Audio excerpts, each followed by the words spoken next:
Sveiki! Šodien mēs runāsim par tēmu salikts, pakārtots teikums. Sākumā atcerēsimies, kas ir salikts, pakārtots teikums.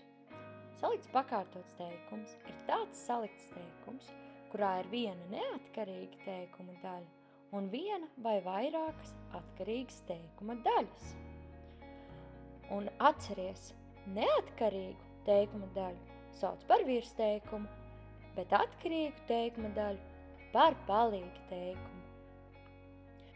Lai būtu vieglāk atpazīt palīga teikumu, mums ir zinām pakārtojumi vārdi.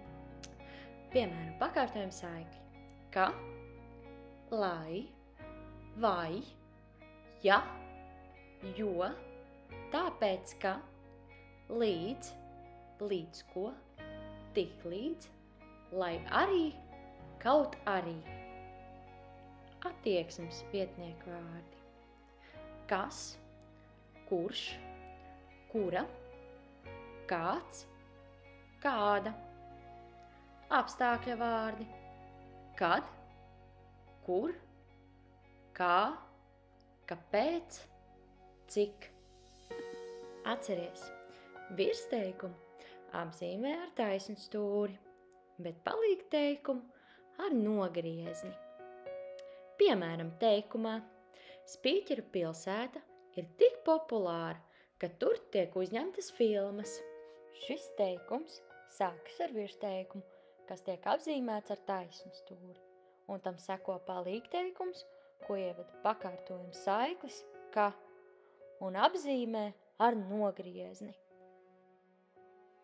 Otrais piemērs.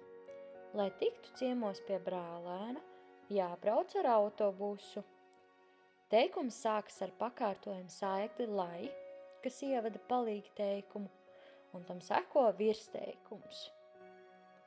Trešais piemērs. Krēsli, kas atradās kapelā, bija grezni. Teikums sākas ar virsteikuma sākumu. Tam seko attieksmes vietnieku vārds kas, kurš ievada palīga teikumu, un pēc tam seko virsteikuma nobeigums. Uzdevums. Noraksti un uzzīmē schēmu šiem 3 teikumiem. Pavasaris ir mans iecienītākais gadalaiks, jo tad puķes sāk ziedēt. Otrais teikums.